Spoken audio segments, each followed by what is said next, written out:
everyone, and welcome back to the Encompass webinar series. I'm Christopher Shipley. I'm the Executive Director of Public Policy, and I'm so glad you all have joined us today for our webinar, which is Simplify and Save: Expert Strategies for Transforming Communications Networks.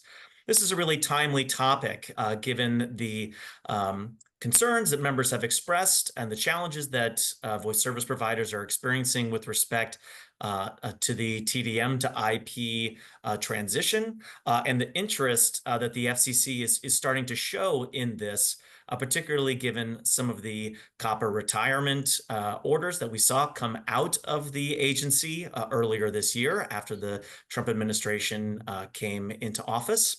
And we expect that this will continue to be a really important topic for members. And so I'm thrilled to have with us Brad Zerr and Eveland Morris from Transaction Network Services, which is an infrastructure as a service solutions company. They really help complete mission critical business operations and offer a number of solutions with respect to so many of the things that voice service providers are working on. So I'm thrilled to have Brad and Eveland here to talk more about this.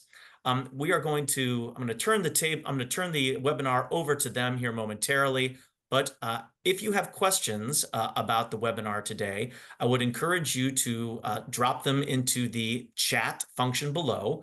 And then once Brad and Eveland are finished with their presentation, there'll be an opportunity, I think, for us to have some more online discussion about the topic at hand. So with that, I'm pleased to turn it over to Brad. Thanks, Brad. All right. Thank you, Chris. I wanted to give a little more introduction here to Eveland and myself. I'm located here in the Kansas City Overland Park office with TNS. Been with TNS approximately 6 years, and support our mobility, our voice, our connectivity, and our call routing services. And been with TNS, or excuse me, in the telecom industry for approximately 24 years. So, Eveland, any more about yourself? Thanks, Brad. Yeah, so I've been with TNS just coming up onto a year. I have several years of experience working in the telco industry. So, I think I'm at the right place right now to, to talk to the industry about, what we're seeing and, some of the expert strategies that we'll be talking about today, Brad. So thanks for having us. All right. Thanks, Eveland. So what we wanted to do was talk about some of the lessons learned that Eveland and I have experienced over the last couple of years working with the carriers, from the smaller carriers to the larger carriers, and some things to look out for. What have we learned along the way, and provide some maybe guidance or things that we wish we would have known back a few years ago when we first started down some of these journeys. So today we wanted to talk about some of the issues that the carriers are facing, from like network complexity to the different switching platforms that are going away. How do you got to look at that, and why a transition from TDM to IP? What's the big driver of that? Is it cost? Is it the FCC mandates? Those types of things. And what other considerations that service providers need to be on the lookout for, or any gotchas along their journey. And what we're going to see is this is a consistent, what we call a journey. So as customers transition to IP or to the cloud, or just go through the enhancement of their telco platform, it is really a journey of multiple steps to get from where they are to where they want to go. So jump in there. All right. So let's, thanks, Brad. So as we look at end of life switching platforms as the first one, as some of the issues that the U.S. carriers are facing today. So when you look at end of life switching platforms, you think about the challenges that you're seeing, carriers are seeing. So what they're seeing are lack of support on current platforms, and they're also seeing stagnation in feature enhancements of the switching platform that they're looking at, or that they have in their network today. So what needs to be considered, each strategy may look different for each provider, right? So a provider you need to consider do you want to go with a CapEx model or an OpEx model, right? So each provider needs to determine what's the best fit for them. So if you go with a CapEx model, then you need to decide, okay, are you going to build a platform in your network infrastructure, or are you going to build your platform in a third-party data center? The other option is if you go with a full OpEx model where you partner with a cloud communications provider who will manage or host your entire architecture in their cloud. Or there's a third option, which is more like of a hybrid option, which a lot of providers are now moving towards as well, where you work with a provider who they host your platform in their cloud, right? But you as a service provider, you manage all the services that are used by your end users. So those are the options that you need to consider, as you look at end of life switching platforms.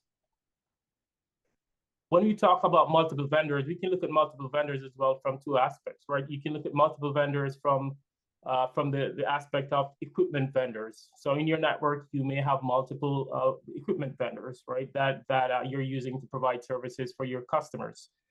One of the main things you want to make sure that you consider is interoperability. How will these devices talk to each other, right? You want to make sure that you have your lab built out and you can test all these equipment in your network as well. And the final part I want to touch on multiple vendors is look at that also from the perspective of vendor services. So you may have different vendors that offer different services versus, say, for example, 911, N11 services, long distance, and we'll look at a slide later to that culminates all of that. Right, you need to consider incremental costs that you will be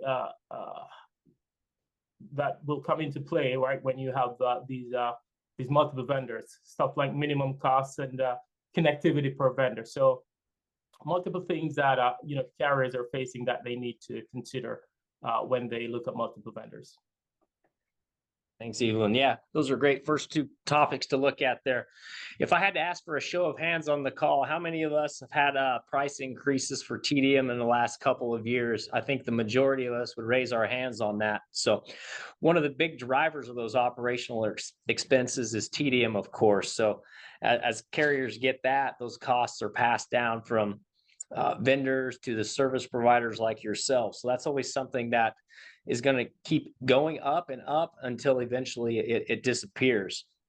We've also seen increased operational costs from carriers having to support multiple networks. Think of your rural carriers, wireless carriers, where they still have to support a CDMA switching platform just because their TDM trunking is coming into that platform, but they run a 4G, 5G core on the other side. But maintaining both of those pieces of equipment is just unsustainable. So how do you get away from that TDM and get those moved over to a solution to allow you to shut down one of your networks that basically is only there to support TDM trunking? And finally, like network complexity. There's a lot of new mandates coming down from the FCC, such as Next Gen 911, 988 georouting, just to name a few. And is your network, or do you have the personnel that's going to be able to support that from a complexity standpoint? Do they have the technical knowledge to do so? So when you consider all four of these, there's a lot of issues going on that must be considered by the service providers these days. All right. So next, we kind of wanted to talk about consideration for a smooth transition from IP to the cloud. And top of mind comes the CapEx sensitivity. So as carriers look to get out of the old equipment into the new, there's that big incremental upfront cost that must be considered or not considered, if you will. Do you go with a high CapEx model, or do you look for an OpEx monthly maintenance model? And also there's going to be overlap as you transition from TDM to IP.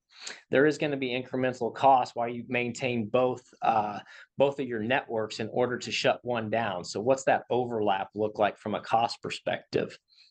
And as Eveland made note of earlier, interoperability. So some carriers, such as the ILECs, out there in the world, they still have TDM that they're supporting coming in to their tandems. And how do you interop that and allow that carrier to grow maybe to a cloud solution provider? You got to consider interworking functions, taking the TDM and converting it to IP and maintaining those boxes on premise, and also keeping those on premise to help maybe with NECA compliances to get federal funding, those types of things. Evelyn, anything to add there to those two? Yeah, Brad, thanks. So yeah, so as we look at regulatory compliances as well, right? So other things to consider, as you already touched on NG911, how as you transition to IP, how do you make sure as a provider that you can you can maintain or you can add NG911 into your network, right? What are the things that you need to do? So if you, as a provider, if you cannot connect directly to the end, to the PSAPs, or to make sure that you have all those considerations taking place, then you need to consider connecting with a partner, right? That can make sure that, they can get you into those services. Other things that we need to consider as well, you need to think about the 988 geolocation routing, right? With the new mandates that are coming up. How can you make sure that as a provider you're compliant, right? You touched on the NECA pieces as well, Brad. So yeah, these are all things that has to be considered through shaking compliance, right? Signing calls and verifying calls on your network. All those things need to be considered, and you want to make sure that you're connecting to providers who can help you with those. Also, LERG adjustments, right? As you transition from a TDM to an IP network, you want to make sure that you have the expertise in your network that can help you to update your alerts. So just to make sure that your phone calls, right, get into your network, right, and your customers are also taken care of as well, right? There are a lot of laborious paperwork that comes with that, right? Making sure that you can submit your ASRs, right, and all the documentation that the LECs need to make sure that you can do that smooth transition as well. Also, as it relates to contractual agreements, right? We all have contracts, right? So you want to make sure that you can maintain contracts with each vendor, right? So the least amount of vendors that you can have in your network, right? That decreases the amount of overheads that you have to do to maintain contracts. So all these things you have to consider as you transition into an IP network. And lastly, Brad and team, the new interconnections. So many carriers, right, have multiple points of connections into their network. You want to make sure that you, as much as you can, limit those interconnections. And as you limit those interconnections, you want to make sure that you have we'll talk about that in another slide. You have redundancies as you connect and transform your network to IP.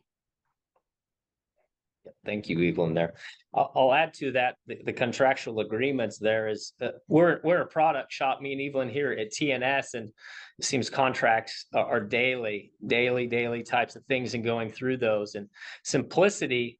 By having, even from our side of the house, is a vendor that supports multiple solutions, takes down a lot of the complexity out of the contracts. You're maintaining one versus, well, a few versus a lot of contracts. And that really, from our experience, has helped out a lot of our operators, reducing the complexity from a contractual standpoint. Not just the network complexity, but think all the behind the scenes paperwork and billing and things like that go into play. That you must think about. So, all right. Thank you, Eveland. Sure.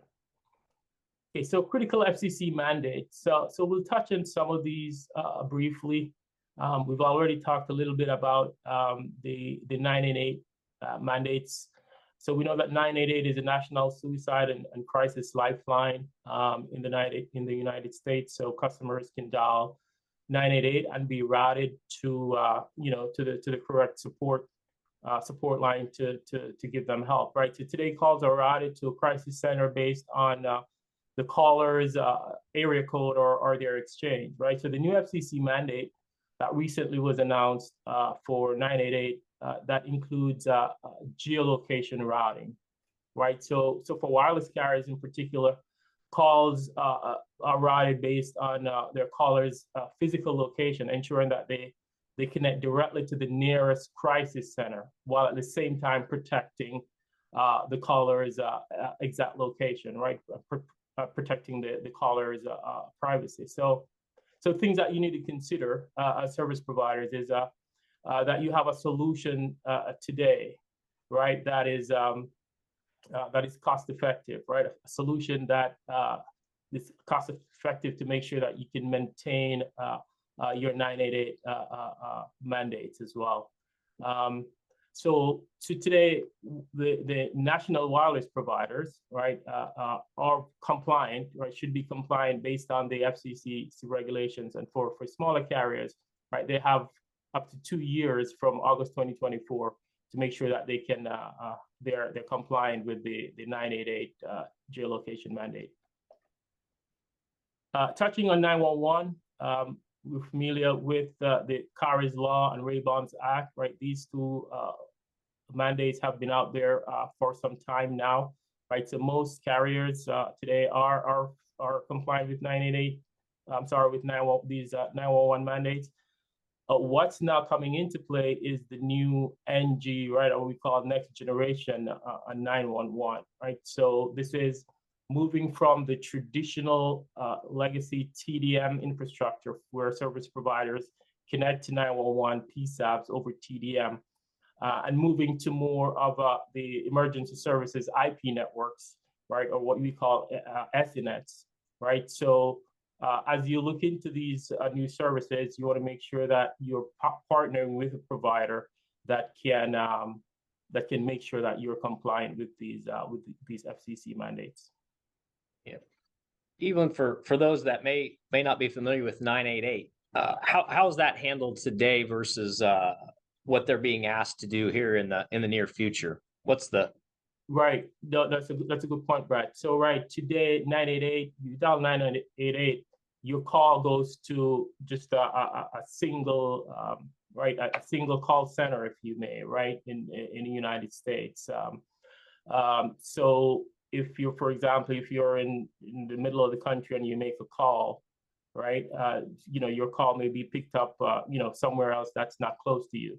So the new mandate, right, what is asking, FCC is asking that if, for example, you're in a location, you dial 988, then that call should be routed to a crisis center, which is located in your geographical area, so that you can get the support that you need to make that support services a lot quicker. Thank you, Eveland. So I think in short there, 988 today basically translates to one 10-digit number for everything versus tomorrow where it's going to be geographically dispersed, maybe with multiple numbers on the back end, those types of things. So another one that's not necessarily new is stir shaken. So we're all familiar with stir shaken for those of you who have a SIP or an IP connection between other carriers.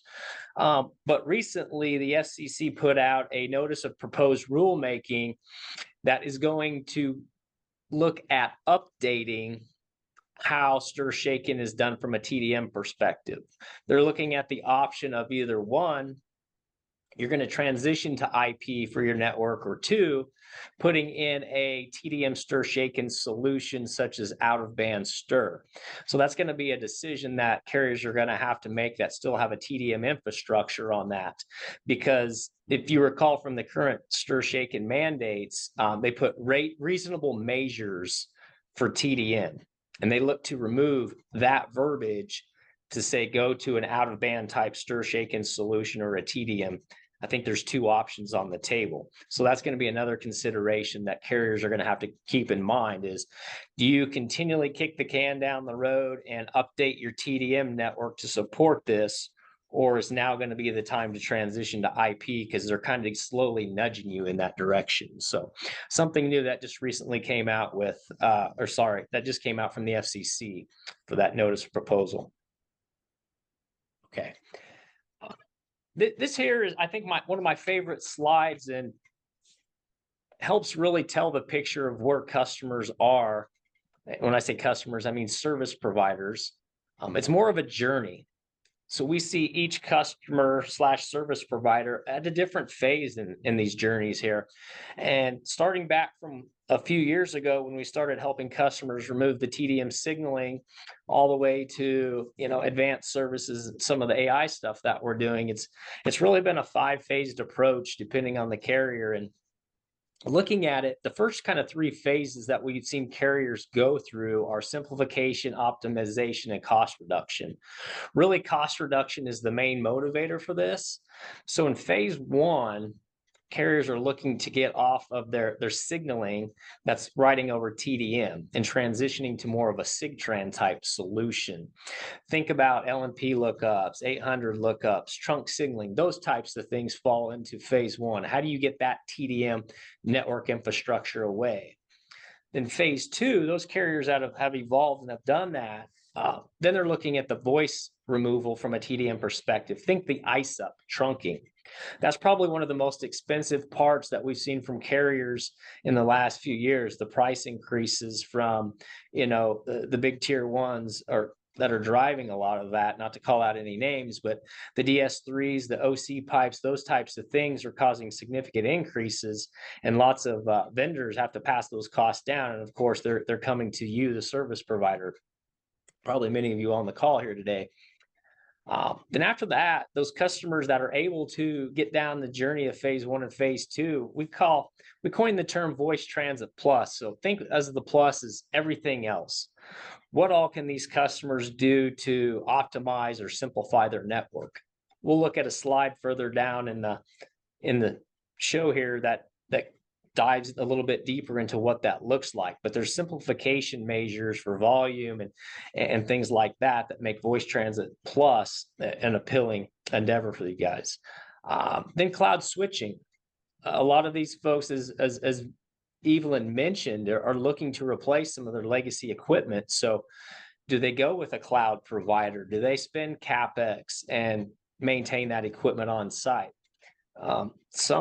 Some customers are kind of 50-50 depending on the size and what have you. But from a service provider perspective, you really got to weigh out the total cost of ownership and think 5-10 years down the road, what has the biggest bang for its buck? You maintaining your network or going to a hosted provider type of thing. Then finally, the folks that have done that, we've seen then advanced services. We all hear the buzzword AI. How does that fit in? So how do you protect your customers, or how do you look at the insights in your network to give you new revenue leads or cost savings, those types of things, fraud controls?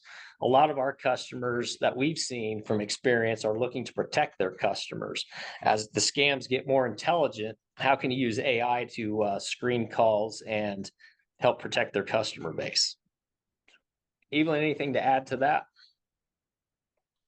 No, Brad, as you said, one of my favorite slides as well. And, I think it's important for, the customers to realize that you make this transition to IP, it's not going to happen overnight, right? Especially if you have quite a bit of TDM in your network. You want to make sure you plan it out, work with your teams, work with your vendors, right? Because sometimes, you're looking at A, B, C.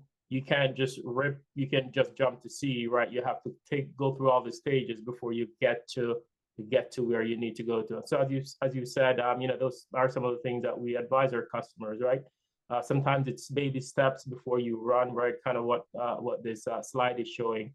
You start off slowly, and then you can pivot into the other services as well. Thank you, Eveland. Good. Sorry about that, guys. There, shut my pop-up. I'm not sure if it's popping up there. Apologies for not getting that shut down. Go ahead, Eveland. All right, sure. All right, so this slide shows Brad kind of touching on all the services that providers need to think about, right? So this is a slide that shows simplification, right, and how we can make sure that you can manage your cost structure. So these are all the things that, as a service provider, you need to consider. You need to consider your 911 vendor, your common dial vendor, which is like your LD or your international call vendor, right? Your transaction vendor, right? Your signaling vendors. Stu Shaken, as you mentioned, your UCAS vendor, tandem vendor. So multiple things and multiple pieces that comes together to make sure that your network can function. So as you look to transition to IP, then your question should be, how can you consolidate all of these services, right?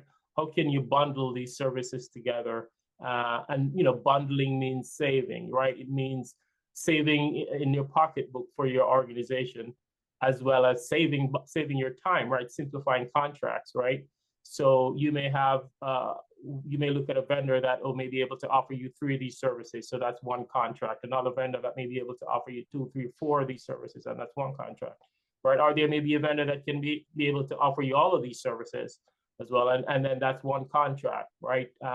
But as you do that, some certain things that you want to make sure you think about, and we'll touch on that in another slide, is you want to make sure that you maintain your network integrity, right? And make sure that you have multiple different points of entry into your provider's network, and building redundancies as well. So I like this slide, right? It outlines that all the services that you need to consider, and there may be more, right? I'm sure that there are more that we're not thinking about here, but it shows the simplification that's possible.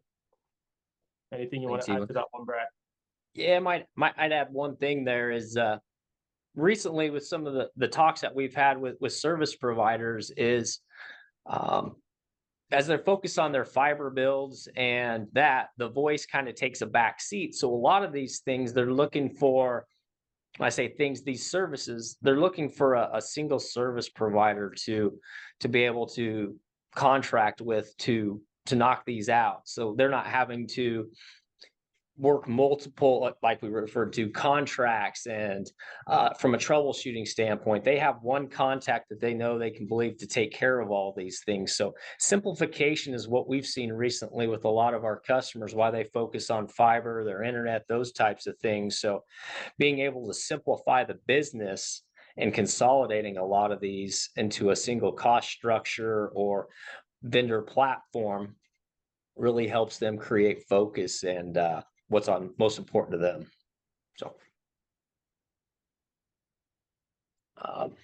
So we're talking about the concept of multiple solution provider.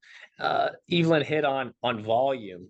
So as an individual service provider, if you're a rural carrier, say a tier 3 or tier 4, you're probably not going to get the most favorable rates when it comes to certain routing, 911 costs, those types of things, just because of the volume that you bring.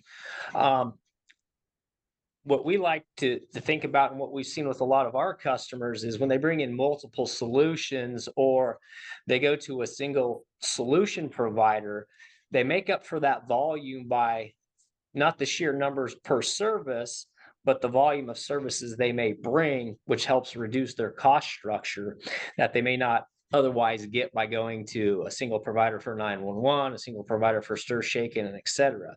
So use the volume as a lever to be your friend to negotiate a better cost structure for your organization.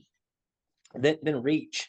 So when you establish connections to your partners, let's say IPX connection or VPN connection or what have you, a lot of our customers that we've seen or spoken to are rural carriers, and it's very expensive to get connectivity out to them. So how can you maximize your IPX pipe or your connectivity with as many solutions as possible to ride that pipe in order to reap the benefit of the cost savings from that reach that you're providing?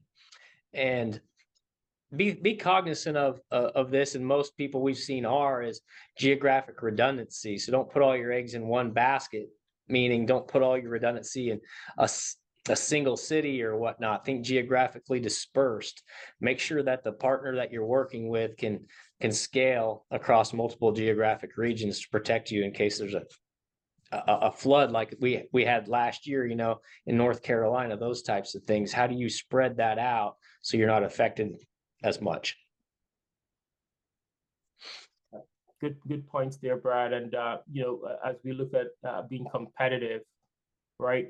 You want to partner with with providers that that can provide you similar solution sets, right? As the tier one providers, right? Like all the services that we looked at on the previous slide.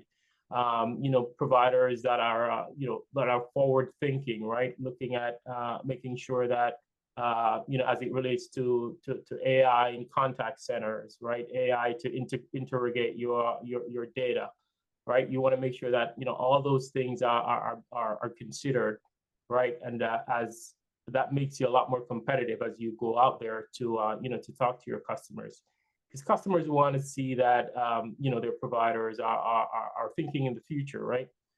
So those are the things we recommend that providers think about today, right? Not just what's happening in the here and now, but looking for someone who's futuristic, right, to partner with as well. Yep. Thanks, Eveland. I'll add one more thing to the competitive nature of the house. So from our perspective, some of the tier ones, they typically have the advantage of getting the new features, the new capabilities, and their platforms well beyond a lot of the rural communities. So look for ways to utilize that. Ask your vendor, your suppliers, what are the tier ones that are riding that? What's your reference? What features do they have that maybe you can piggyback on? So you know that they're going to continually grow the platform and you can reap those rewards. That way it doesn't become stagnant. So you're always evolving. And then you have the ability to compete with larger service providers in your area if you have them.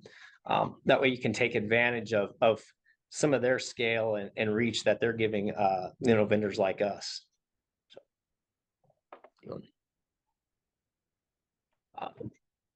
So right solution should offer. So if this was a Brad thing, is saying these 5 things I would look for from a service provider looking to a vendor, or if they're looking to make a change, what things do I need to consider? So I need to be scalable. How can I grow my applications if my subscriber base grows? Is that easy to do? Connectivity. Do I have redundant connections? Do I have survivability? Do I have the framework to support my new growth initiatives? How is that vendor or that supplier going to help me out? Total cost of ownership. Eliminating a lot of the complexity typically means reducing a lot of the costs. Think of OpEx model, hosted solutions, going to the cloud, those types of things. Although they're nice, fancy buzzwords, are you truly getting your total cost of ownership in doing those? You got to do your due diligence, run your stare and compare matrix, make sure that you're making the best decision for your company there. And ease of adding new solution sets. So can the suppliers that you're working with today already provide you solutions? For example, 988, if you're already tied into a vendor like TNS, can they easily add that to you? Or if you're working with another carrier, is that an easy add-on? Not just 988, but anything in general. What are the tie-ins, and how does that affect your contracts? Those types of things. Timing, predictability. What we've seen here is a lot of our customers want predictability, especially in the price predictability. With TDM increases going up, how do you offset those continual price increases and get a more predictable nature? And that really is the transition from TDM to IP that we've seen so far. That's how you become predictable. Get rid of the legacy and onto the new. And then revenue growth. What do you need as a company to grow? Whether it be, are you looking for enhanced enterprise services, just cleaning up your margins to be more cost effective? So look for reasons to grow and see if the vendors and partners that you're working with can help you along that path. Eveland, anything to add to those? No, Brad, I think as you touched on all these, I see these all wrapped up under the one word IP, right? So as it relates to scalability, right? If you're doing SIP trunking or any other services like that, right? Then an IP trunk, you can easily add more call paths to your link, right? If you're going IP, imagine if you're going. Remember in the TDM days, right? If you wanted to add more channels, right, then you had to be putting in a new T1 circuit to make sure that you can add more customers to your to your network or to your customers' network. So I see all of these services, and all these offering wrapped up in IP, offering you predictability, as you mentioned, right? You may have one 10 gig circuit or 100 gig circuit, and you know what that is costing you, right? And inside of that, you can fit multiple services, right? So that helps with predictability. And as you've touched on a couple of times, with the increasing cost of TDM circuits moving to IP solution, and moving to a provider that can provide you as much of those services over the multiple IP pipes is definitely the recommended path that we're telling our customers to move towards. Eveland. Probably one of my next favorite slides is the Voice Transit Plus. We hinted about this earlier, but I think what this slide is really meant to do is to show service providers the different aspects that they should be thinking of, whether you're a wireless service provider, wireline. What are the different solution sets that could bring you that volume that we talked about earlier, whether it's more of a service volume than an individual service in volume. So think emergency, abbreviated dialing codes, transactions. How can you use the services that you offer your customers today to help you get some volume pricing? Or to look at it a little bit differently, are you considering all these types of services as you look to transition or to IP or upgrade your network or enhance your network? There's so many different flavors now that are starting to build and compound on each other. Each one of these solution sets almost play on one another in some form or fashion, especially from a protect solution or connectivity, tying all these things together. So this slide here was just meant to pull all the services together from what we call our Voice Transit Plus to help you think about all the things you can use in your advantage, to your advantage, to help you with that volume service pricing. Go ahead. Thanks, Brad. Brad, we can move to the next slide. Thanks. Okay, so a single provider, multiple solution sets, right? So as we wrap up with this presentation, right? A single provider facilitates reducing your operational costs and increasing your revenues, right? So moving from multiple TDM circuits, even multiple IP circuits, right? That reduces your operational costs. It reduces the number of vendors that you have to connect to. It reduces the number of contracts that you have to maintain, right? So that's a big plus. It also facilitates the removal of legacy TDM circuits, right? As I mentioned before, and so transition your carriers to more IP based network. And what you also get with IP networks, right? You get you get better quality of service, right? I've worked in TDM for quite some time, and unfortunately, a lot of the TDM equipment out there, right? No one's making those equipment anymore. So when parts need to be replaced, right? Providers have to be recycling used parts, right? Moving to IP, then you can be sure, right, that the quality of service that you'll be providing to your customers will be top notch, right? Bring scale and volume as well to benefit smaller carriers, as Brad touched on before, right? With IP networks, you can have multiple points of entry into your network, and you include your quality of service and your redundancies as well. And finally, you want to go to a single provider, multiple solution sets that can provide you with a range of telco services, right? That we looked at on the slide before, right? You want to see a provider that can provide you with, you say, for example, you may connect to them initially for long distance and for 911. And then you say, oh, wait a minute, I need to add this service. Oh, I need to add that service. Oh, by the way, I need to upgrade my switch. Can this provider also, help you with all those services as well? So single provider, multiple solution sets is the path that we believe as service providers you want to think about, and you want to make sure that you're doing your due diligence as well, right? To make sure that you can spread your risks out to the providers that you connect to. Great insights, Eveland. The only thing I would add to this is think of the presentation of the slides is get you to thinking about as you're doing your day to day. If you're like us, you get so down into the weeds of things, you kind of lose sight of the bigger picture. So this is to bring that bigger picture to back into focus and, hey, did I really think about X, Y, and Z as I'm doing this? Because there's so many aspects of the telco network that you need to consider. And this was trying to be that document or this meeting here to help us refocus to the broader to make sure we're taking everything into consideration as we transition to IP. So Chris, maybe we'll turn it back over to you then.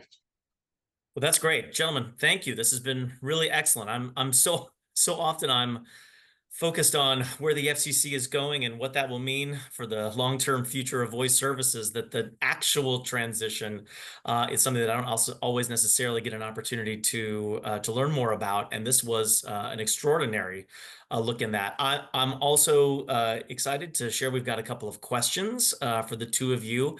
I misspoke earlier. I think I noted to put it into the chat function. There is, in fact, a Q&A function on the bottom of your screen. So if you do have other questions, please feel free to throw those into the Q&A. Let me start with the one that we received there, and then I'll go to one that we received via the chat function. I think you all answered this, and I think this is captured under phase one of the chart that you both love so much. But will TNS also handle SS7 or signaling system 7 connectivity? TDM. So here, what we're trying to get out of the network by the end of the year, Chris, is all TDM. So everything that would be coming to TDS from a signaling perspective, we can carry SS7, but it'll be over an IP connection, so over SIG-Trans. So think TCAP, ISUP will support those, but it'll have to be over an IP connection because we're shutting down TDM entirely. So it'll still support SS7, just not the TDM underlying carrier transport of it. Got it. Got it.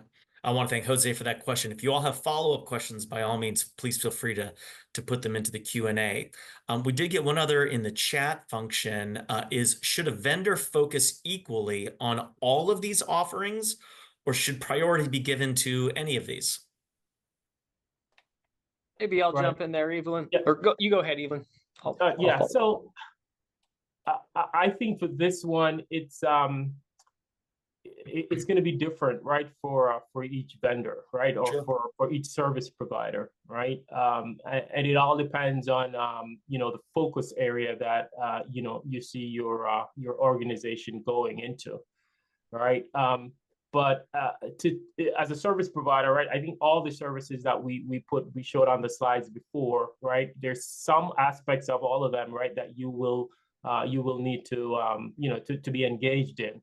Right. So, for example, if you are looking to increase your strategy towards say voice, for example, right, then you'll be looking for a UCaaS vendor who may have all the features that you need, right? The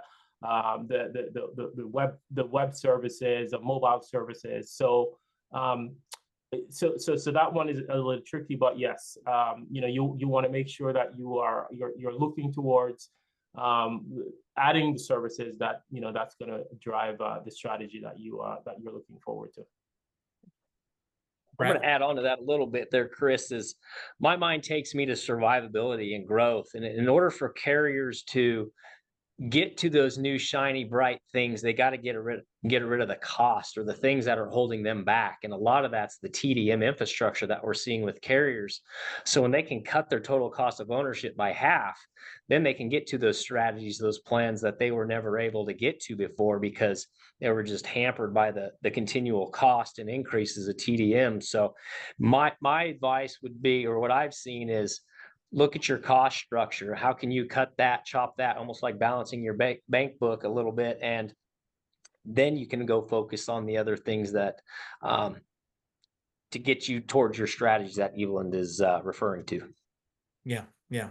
You talked a little bit about some of the concerns I think that providers have, and I'm wondering, what you all think the number one concern that most carriers are facing. I think, based on my interaction with our members, I think it's either the interoperability or the cost, the increased costs that are coming from DS1s, DS3s, and then also from TDM interconnections. But I'm curious what you all think is the real sort of number one concern, I think, for providers these days.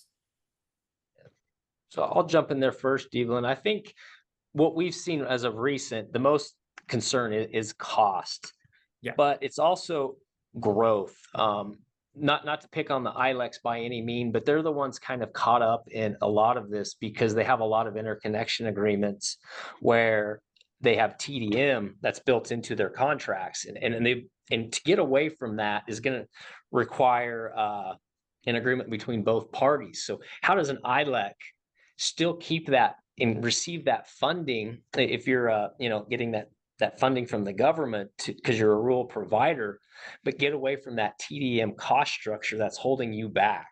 How do you get the far end to transition to IP with you and in lockstep? CLECs, wireless carriers, they have a lot easier path to get rid of TDM, but the ILECs that are getting access fees and charges like that, those are the ones that my biggest concern is, how do we help them get away from TDM and let them grow today where they're kind of hampered? Sure. Evelyn? Yeah, just to add to that as well,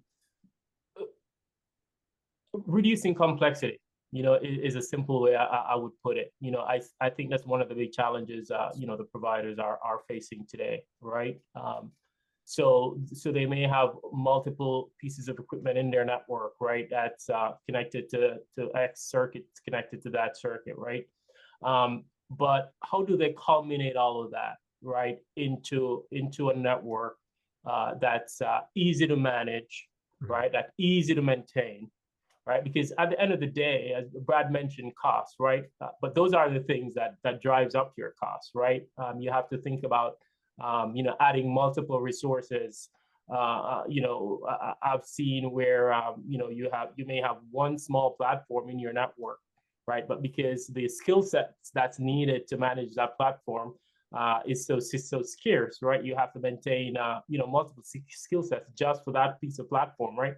Whereas if you move to a more global type system, a more IP system, right, then the understanding can be spread across, right? So you'll be able to share that skill set across multiple pieces of your network. So all those, I think, are some of the challenges that providers are facing, and I think as they look out and look forward to removing TDM from their network, a lot of that will fall into place with the proper planning. Apologies, I've got two more questions, and apologies if these kind of give you an opportunity to distill what you guys have been talking about. You mentioned several times, about looking for a provider that can deliver multiple solution sets. I mean, so what are some of the advantages and disadvantages of doing that? Yeah. So delivering multiple solution sets from a common vendor, one, volume pricing, those types of things. So think multiple services that you can bring to that one vendor type, versus if it was just a one-off service. So volume pricing, even we've seen better partnerships, collaboration. So now they're both invested because there's more at stake. Maybe not just one service, but a whole lot more. But some of the disadvantages that I see there, Chris, is You can't put all your eggs in one basket unless you have redundancy, those types of things. So if you only have one connection to that vendor, that connection goes down and you have multiple services riding that pipe, everyone's in trouble at that point. So that's a disadvantage, but can be corrected with the right planning, scalability, those types of things.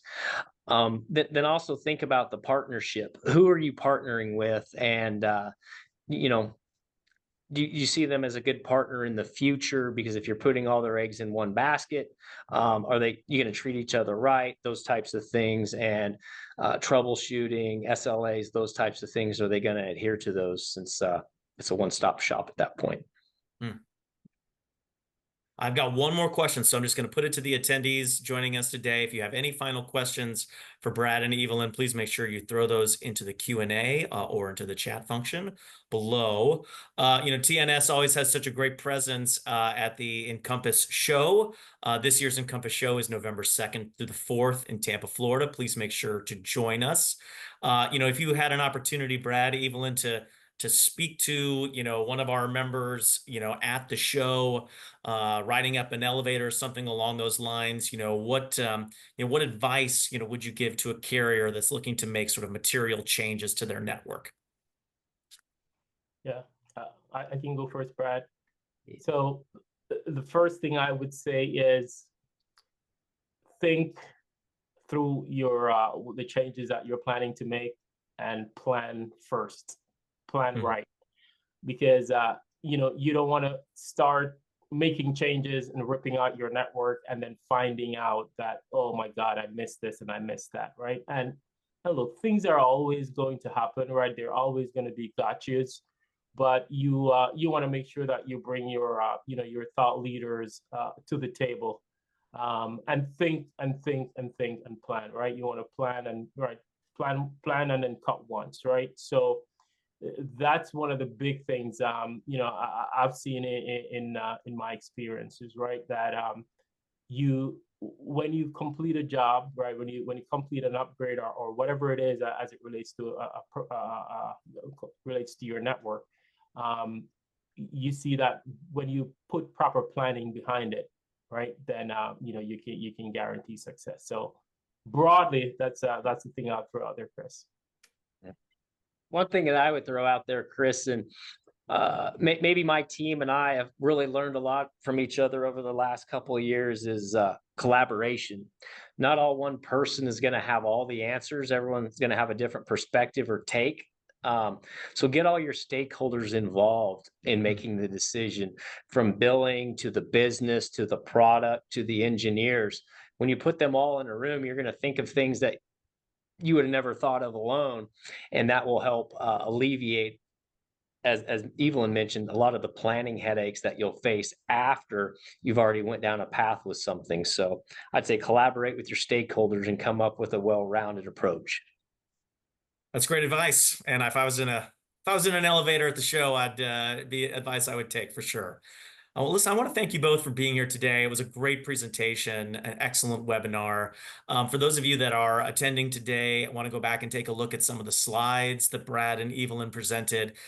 This webinar is going to be available on the Encompass YouTube channel in the very near future. So please go back and take a look at that. Otherwise, you can reach out to me and I'd be happy to see if Brad and Eveland would be willing to share the presentation itself.